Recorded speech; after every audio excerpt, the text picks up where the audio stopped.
I'm going to call up Helene Panzarino. Hi. Thank you very much. It's lovely to see you. Likewise, please. Thank you. And I am going to ask for Nadia Edwards-Dashti to join me.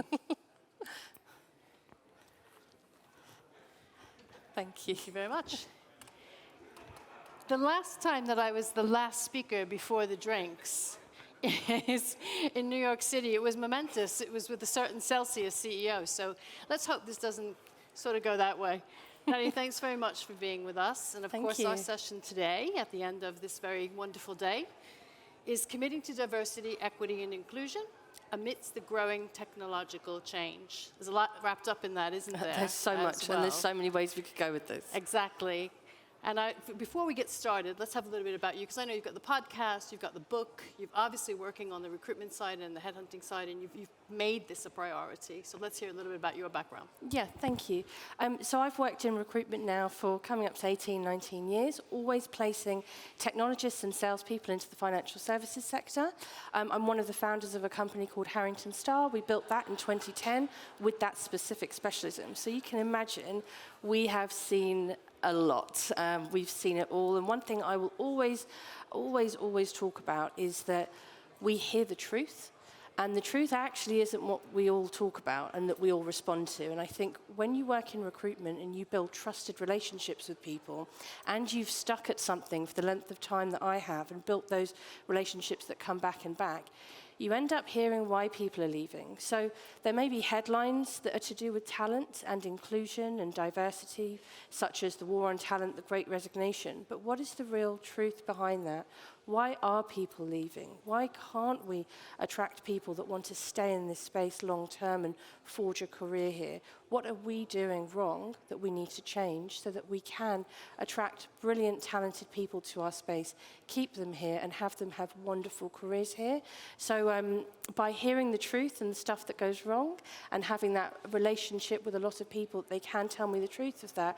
I have tried my absolute best to turn that into positives of what can we do to make this industry a better place. I hadn't realized that, that confidential relationship, we see it with our priests, we see it with our accountants, sometimes we see it with our lawyers, that we would also see it with people who are helping us in the job market as well. I hope that during this session, as brief as it is, that we're going to be able also to speak about ways, practical ways, that mid-managers in particular and that in fin and tech, which are largely male-dominated organizations, that we can find practical ways and things to leave people with and how we can overcome the challenges that you allude to. Before we get into the thick of it all, I think it's worth mentioning that it's been more or less a 60-year journey. Maybe in the 50-year journey, we would have seen the mainframe hit town, from the technology point of view, that we've been looking at DEI, whether it started with the civil rights movement in the US and then it became a series of unwanted or undesired training sessions that people were forced into, to now moving into, according to Deloitte, that 96% of CEOs now see DEI as a personal strategic priority, and in finance that leans towards 100%. So that evolution, I think, a nod to the folks who came before us that enable us to be having this conversation today is worth mentioning. But before we get into that, and you've mentioned some aspects of it, what do we actually mean by DEI? What does that mean? So I think it means a lot of things to a lot of different people, and I don't want to sit on the fence on that, but I think in the workplace, DEI and anyone talking about DEI must walk that talk, and that's a phrase I'll use a lot, because everybody is having a different experience, and I think especially over the years of the pandemic, we've begun to realize that understanding our people and understanding talent in our business actually is all about understanding what makes our business diverse, what are we doing to make it equitable, and are we being inclusive so that people can truly be themselves and therefore stress test our products, question things, tell you when you're wrong. Do we have environments that are built up for that psychological safety and that high performance? So for me, DEI, there isn't one answer to that. It's about understanding what you're trying to achieve as a business, and the businesses that are subscribing to high performance, the best in class, these are the businesses I believe should be looking internally rather than externally. And that's, I know it sounds crazy because as a recruiter, people think that they should only come and talk to me when they're looking to grow or hire. But actually, anyone that does work with me knows that I turn them straight back to their current workforce and say who deserves a promotion, who's been overlooked, who within your business isn't the first one to self-promote, who needs to be given some advocacy, a door opening, a chance. And this is what DEI means to me, the difference of personalities, the difference of backgrounds, the difference of perspectives, that all have the potential to make this industry incredible if only we allow it and if only we support it. And these are, so I know that's a massively loaded answer to your question. No, it's a lot. It's a lot. And actually, as I'm thinking about how people maybe would tend to think, how can I make this simple? How can I do compliance tick boxes? How can I separate it into do's and don'ts to get some groundwork, some foundation laid? Because it's a lot to consume. And I think with things like psychological safety or finding those people who can't find their own voice, for some folks, and the Harvard review that came out with saying that mid-managers find this the most difficult to implement, it seems overwhelming. Are there any, like really, can you give an example of someone who did this well from a standing point? Yeah. So this to me is just a great story. So there's a particular business, it's a very old school merchant bank that approached me a number of years ago, pre-pandemic, and their CIO said, this is a problem that we face right now. The problem was there was a gross gender, I mean, the same as in any financial services organization, a gross gender imbalance. And he said, I want to treat this like it's a new product release, and I want this problem solved, and I want you to be solving this problem. 6 months later, there were a much higher percentage of female and non-binary leaders within that business. Now I look back at it 4 years later, there's an even larger number of females and non-binary in that business that have been promoted, progressed, obviously recognized within the business. And it's really made me think, because I have, since that conversation, had hundreds of businesses that approached me for my various programs that I run to allow them to have better visibility of, in particular, female technology talent. So most people say, oh, female devs don't exist, or, I'd love to hire a Python developer, but, she that was a woman, but doesn't exist. And, that's rubbish, really. And I've got a number of programs that showcase the evidence of who is out there. And these businesses approach me, they say they want to make a difference to their numbers, to the demographic balance in their, or imbalance in their business, but no one has treated it like a new product release or a sales cycle and said, if the CCO was in charge of this, this is what we'd need to do. And, I think about budget meetings and forecasting and how many people are involved in that when it comes to the revenue generation of a business. And that stuff gets done. Inclusion, unfortunately, is still in people's minds seen as a peripheral, a luxury item, something we'll get to. And I often facetiously say, it's normally point number 72 of a 50-point agenda that people just say, oh, sorry, we're out of time, we'll get to it. So for me, we can celebrate so much in this industry for people that actually say, we are going to do it. And that one example was the one that I will always talk about. It was fantastic.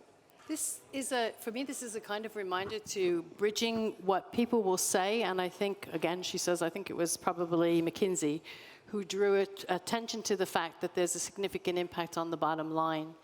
So there's two things that go through my mind. One is it's maybe potentially a minefield for people to fear. If I put a foot in the wrong way, if I make this a business case, am I dissing it or not giving it enough respect? Does it look that way?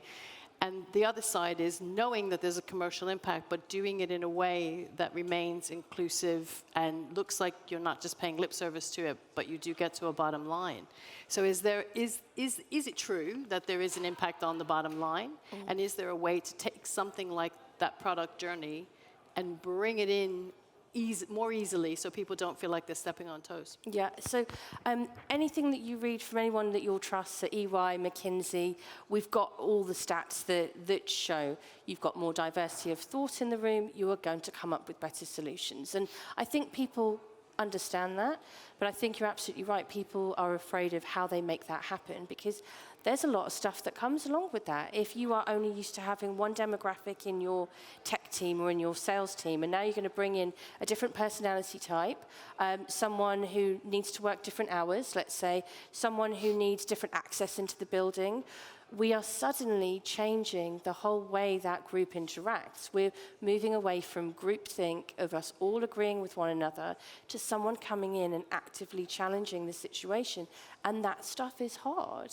That's incredibly hard. So I think that the hard stuff makes for the great results. And again, most people probably listening to me, I'm not saying anything crazy here, like we'll all agree really, but it's how we make that happen and how we decide that we're going to stop the stuff that's actively exclusive happening in our businesses. And we can all, if we go into our brain bank of memories of the last week, I bet you there's stuff that we've all witnessed that we've decided to remain a silent witness to. Probably someone who got promoted that, yet again, of course that type of person got promoted. What about her or him or them? Why were they overlooked? Because they didn't put their hand up for it? Or perhaps there's been another injustice in terms of recognition or debating a particular new idea. These things happen all the time, and they're tiny, tiny things that happen again and again that fundamentally undermine anything that we're trying to do to make our businesses as strong as they could be if we were all included and if all our thoughts were safe to be shared on that table. It's one thing I say a lot, and I say this to, we walk the talk at Harrington Starr, I say it to my CEO all the time. Do you think that one of our newest people could come into your room and tell you that you were wrong? Do I behave in the way that someone could come and say that to me? And it's I think, a really interesting question when we think about inclusion, because it's not about right or wrong, but it's about the ability to have that conversation and include a different point of view in the room. I want to, you almost said before this conversation, we've been talking about technology, and obviously we're in the fintech space and in financial services has technology. Do you think that people in management, for example, would think, there's technology out there that can help me to eliminate any of the imbalance or the bias, and they start to use this as a crutch? And is there reliable technology, or is this making the situation worse? So the only things that I've seen with that has been when it's made it worse, because the wrong people are plugging in the wrong things to do with it. So you've probably all read the horror stories of some of the big banks that have used systems that have actively excluded people from certain parts of the world or certain educational or not educational backgrounds, which therefore trickles down to actively excluding huge demographics of people that would have amazing potential within businesses. So I'm not a big fan of automation. But then again, I'm a recruiter and I believe in that personal touch. I'm all about having that conversation so that I can truly advocate for somebody. But herein is where the problem lies, because there isn't that quick fix. And you alluded to that earlier. A lot of people ask me, what's the silver bullet? And everything that I've done to try and address this problem in the industry, there's been no silver bullets about it. It's been, a whole artillery, because, for the past 4 years, I've been interviewing different fintech leaders, from pre-seed founders to new fintechs that are part of banks, to ask them these questions. What is it that you are doing for inclusion? What works? What challenges do you face? And those interviews are now about to hit 300. But that actually is a drop in the ocean, because, as I know you know, from a recruitment point of view, I'm probably speaking to 40 people minimum a week. And those 40 people, some will be saying that they're disappointed in their workplace and have to leave because of certain things that have happened. Others are people who want to hire and they don't know how to affect their imbalances within the team. But either way, all of this together, I am just learning and learning and learning. So anything I'm saying on this stage isn't necessarily one person's point of view. This is all the information I'm gathering from everybody here and everyone that's been here today. And, even today I was walking around the networking and I asked people I hadn't met before, how important is inclusion to you and your business? And, first of all, they sort of look at my name tag like, uh-oh, is this the press? Am I going to say something wrong? But actually, that initial reaction, they don't need to tell me. We still haven't got there. We still don't have an industry which is full of so much potential, because we are so agile. We're all about breaking the old and bringing in the new, but we're still unable to focus on getting inclusion right because we still put it on the peripheral. Do you, and actually in the early stages or in the scaling stages, people are focused on raising finance, getting scale, getting out there, getting traction, proving things. And maybe are there token gestures, and are there gestures around having a diversity and inclusion officer? Is that, so we see them in larger organizations. What's your feeling on that? Because I read different conflicting things about whether or not it works, it doesn't, it's lip service, it's not. It's often lip service because it's often just put onto one person's shoulders. Great, we've got DI expert, she, he, they can do it. It's their problem to deal with, cool. And it's like, I don't need to figure out how I solve that now. When actually, you know, it's like forecasting for your business. You don't do it alone, you do that as a team. Everyone is involved in that, the people to get the product out, the marketing team, just the whole lot. So how can we treat inclusion any differently? And that's where it doesn't work. Where it does work, I think, is where you've got a CEO who genuinely cares, and the amount of fathers who are CEOs who've approached me recently has been fantastic. And they all tell me just, you know, sad stories about their daughters just starting in the workplace and how they're treated. And that's been their trigger to want to make their business a better place. But you know, whatever the trigger may be, I think it does start with the top, but then it has to be not just trickle down, but actively trickle down so that everybody is involved and understands why this is good for the future of the business. And you know what? If we had inclusion policies that turned into proper procedure, support of people, promotion, recognition, all associated with an individual's promotion, wow, it would be considered if that was part of how you're going to get progressed within a business. But at the minute, not many people are aligning that together. So I think it's teamwork, and it's from the newest person to the founder. It's interesting, and you mentioned that, you know, the career progression and the way that we might look at it and track it, and the E on the DEI, some of that, if I'm correct, and I'm not the expert in the room on this one, is around process, procedure, right, and making everything fair internally as well. Is that a good place to start doing a kind of audit of what we're doing? Absolutely, like measurability is key. So a wonderful lady called Kimberly Lewis, who now works at Schroders, she, in her podcast, she said to me, what gets measured gets moved. And I love that quote, because if you don't measure it, you don't know what you're trying to do.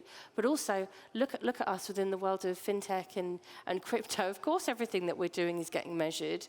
But why don't we measure this? It's very, very interesting subconscious of what we're treating as important or not important, and definitely like the auditing, the policies. I think the important thing to say is, from everything that I've learned, there are fantastic businesses that win awards and they have brilliant policies, like parental policies, where fathers are given extended leave to support the mothers. And what ends up happening is the culture of the business, including the middle managers, are you serious about your career, when the bloke wants to take up that policy? Well, that is complete undermining of the CEO of any policy, and actually detracts from where we're going. So I think that everything that we're mentioning, this is where it does become complex if we want to drive the change. It's a little bit of all of this. If you have an automation tool, let's make sure it's actually fit for purpose. If you have a DEI expert in-house, let's make sure they're backed by managers, and managers are constantly educated, and the CEO is backing the policies. How about the CEO and the C-suite take up some of those policies? If you're going to have DEI committees, let's have those committees, but have the committees regularly report at the quarterlies or at the yearlies, like any other team would be reporting. You know, let's give it the credit that it deserves. So for me, any answers with this is actually, let's just get started. Even if it begins with you saying, hold on a minute, hey, whoever was just sharing their new innovation or their new idea, could you continue, because someone's just spoken over the same person that always gets spoken over, the person with all the great ideas that get nicked. Even if it's starting there, I totally believe that If we all just make a little start, that's how we attack it. But if it's left to one person, that one person will drown. I know I know we have questions. I'm going to ask you one more thing. Shareholders and investors, should they be part of the stick in this? Yes, and we have seen lots of change. When I say lots, in the grand scheme of things, little, but lots more change on that investor piece, on that founding piece, where people are going through for their Series Bs, Series Ds, and they are hitting problems because they can't answer any questions around D&I. So I've seen a huge rise in people just before they're about to start their Series B come to me and ask, okay, what can we do? And I can almost feel it, like there's a new urgency that's coming from them, and I'm like, what is about to happen here? Any chance you're going through a series whatever soon? Yeah. But you know what? I've made my peace with that. Any bit where we can change this and drive it forward and attract people to this industry so that they can have fantastic careers here, people that thought that they would never be included. Because that's where really the heart of this comes from for me.